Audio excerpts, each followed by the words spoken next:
ಒಂದಾನೊಂದು ಕಾಲದಲ್ಲಿ ಝೆನ್ ಎಂಬ ಸಾಧು ಇದ್ದ. ಅವನು ಬುದ್ಧನ ತುಂಬಾ ದೊಡ್ಡ ಅನುಯಾಯಿಯಾಗಿದ್ದ. ಮತ್ತೆ ಅವರ ಆಚರಣೆಗಳನ್ನ ಇವನು ಜೀವನ ಪೂರ್ತಿ ತುಂಬಾ ಕಟ್ಟುನಿಟ್ಟಾಗಿ ಪಾಲಿಸುತ್ತಿದ್ದ.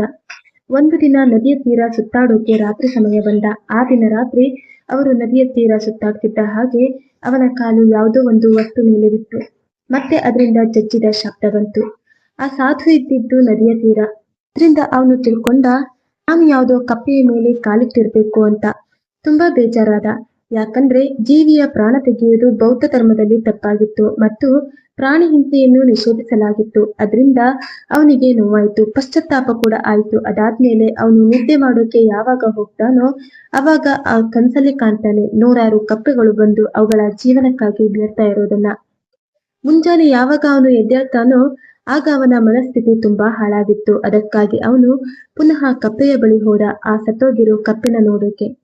ಆಗ ಗೊತ್ತಾಗುತ್ತೆ ಅವನ ಕಾಲಡಿ ಸಿಕ್ಕಿದ್ದು ಕಪ್ಪೆ ಅಲ್ಲ, ಪಾಚಿ ಅಂತ. ಅದರಿಂದ ಜಜ್ಜಿದ ಶಬ್ದ ಬಂದಿರುತ್ತೆ. ಅದನ್ನ ನೋಡ್ತಿದ್ದಾಗೆ ಅವನಿಗಿದ್ದ ನೋವು, ಪಶ್ಚಾತ್ತಾಪ ಎಲ್ಲ ನಿಮಿಷದಲ್ಲಿ ಮಾಯವಾಗುತ್ತೆ. ಇದ್ರಿಂದ ಅವನಿಗೆ ಮೊದಲ ಬಾರಿ ತಿಳಿಯುತ್ತೆ ಯೋಚನೆಯ ಶಕ್ತಿ ಬಗ್ಗೆ. ಇದೇ ರೀತಿ ನಮ್ಮ ಜೀವನದಲ್ಲಿ ಆಗಿರುತ್ತೆ. ಕೆಲವೊಮ್ಮೆ ಅಲ್ಲಿ ಅಂಥದ್ದು ಏನೂ ಇರಲ್ಲ, ಆದ್ರೂ ನಾವು ಅದರ ಬಗ್ಗೆನೇ ಯೋಚನೆ ಮಾಡಿ ಮಾಡಿ ನೋವು ಅನುಭವಿಸ್ತೀವಿ. ಆಗಿರುವ ಬಗ್ಗೆ ಯೋಚನೆನೇ ಮಾಡಕ್ಕೆ ಹೋಗ್ಬಾರ್ದು, ಅದರಲ್ಲೂ ಕೆಟ್ಟದ್ದನ್ನ. ಅದರಿಂದ ನಿಮ್ಮ ಮನಸ್ಥಿತಿಯು ಹಾಳಾಗುತ್ತೆ, ಅಲ್ಲದೆ ಮುಂದೆ ಬರುವ ಸಮಯನೂ ಕೂಡ. ನಿಮ್ಮ ಆಲೋಚನಾ ಶಕ್ತಿಯನ್ನು ಯಾವಾಗಲೂ ಒಳ್ಳೆಯದನ್ನೇ ಯೋಚನೆ ಮಾಡೋಕೆ ಉಪಯೋಗಿಸಿ, ಕೆಟ್ಟದ್ದಕ್ಕೆ ಅಲ್ಲ. ಈಗಲೇ ಯೋಚನೆ ಮಾಡಿ, ಇದು ನನ್ನ ಜೀವನ, ಬೇರೆ ಯಾರಿಗೂ ಕೂಡ ನನ್ನ ಮನಸ್ಸನ್ನು ನೋವು ಮಾಡಲು ಬಿಡಲ್ಲ. ಅದು ಹೇಗೆ ಅಂದ್ರೆ, ಅವರು ಹೇಳುದನ್ನ ಮನಸ್ಸಿಗೆ ಅಲ್ಲ ಕಿವಿಗೆ ಕೂಡ ಹಾಕೋಬಾರ್ದು.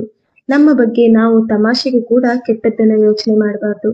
ನಮ್ಮ ಯೋಚನೆಗಳು ತುಂಬಾ ಪವರ್ಫುಲ್ ಆಗಿರುತ್ತೆ. ಆಗ ನಮಗೆ ನಿಜವಾಗ್ಲೂ ಕೆಟ್ಟದ್ದಾಗಿರುವಂತೆ ಅನ್ಸುತ್ತೆ.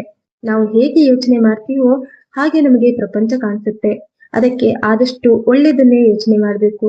ನಿಮ್ಮ ಭಾವನೆಗಳು ನಿಮ್ಮ ಚಿಂತನೆಗೆ ಆಹಾರ. ಧೈರ್ಯವಿರಲಿ, ಶಾಂತಿ ನಿಮ್ಮ ಹೃದಯದಲ್ಲಿರಲಿ.